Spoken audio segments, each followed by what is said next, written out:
welcome to another episode of 1 Minute Synthesizer Reviews.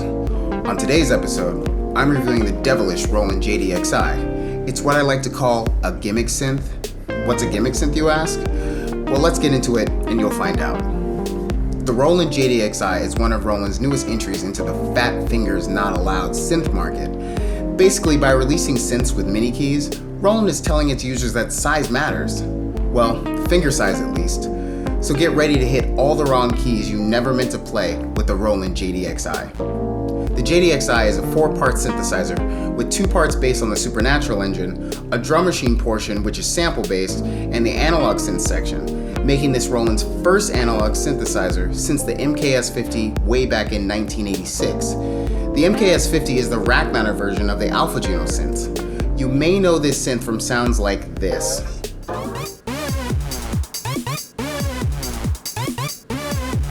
Enough.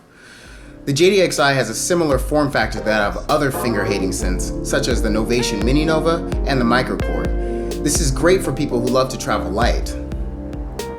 You can even use batteries with your JD-Xi. Just take your batteries and place them onto the synth's keyboard. Then plug in the adapter to your wall outlet and press firmly. Step 3, pick up your synth and let the batteries cascade gently onto the floor around you. Seriously though, the JD-Xi can only be powered by the 9-volt adapter.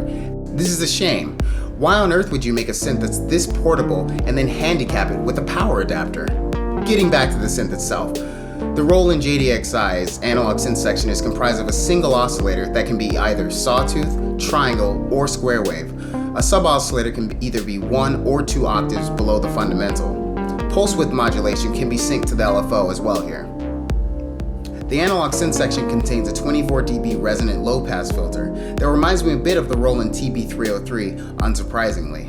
Though in a synth like this, I much would have preferred to see a VCF of the multimode type, though I'm sure it would have added to the overall cost. The drum section is actually quite versatile. It's quite possibly the easiest part of the JD-Xi to program. You just pick your drum sounds, either choose step or real-time record, and voila, instant EDM.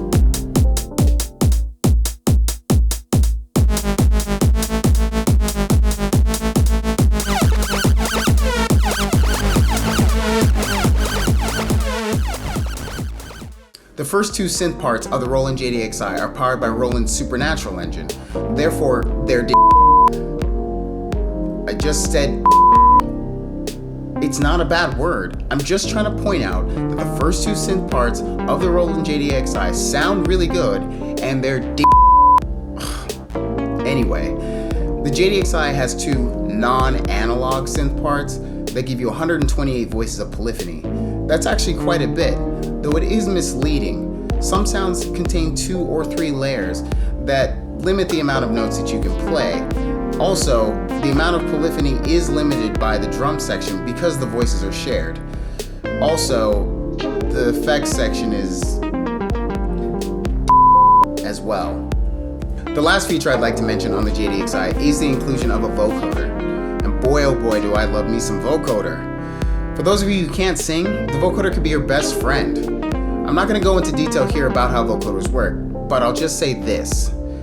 If your hair is your backup, singing with the vocoder is the best. Sounds pretty great, doesn't it? While I've owned a few vocoders in my past, this definitely blows away some of the software emulations out there. And with the included microphone on the front panel, on a mini synth like this, it definitely makes the price worth it.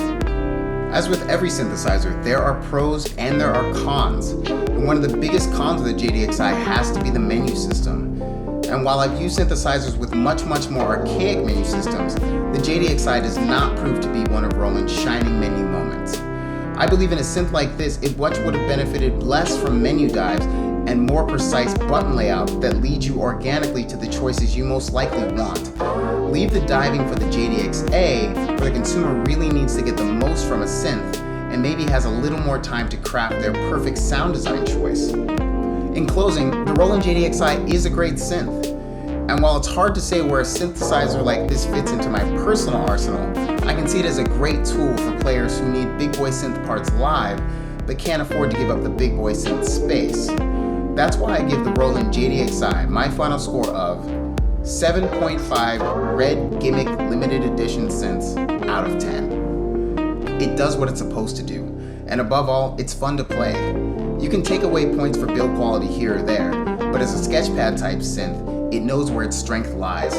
I was quite surprised to really enjoy playing this, but I'm quite happy I reviewed it.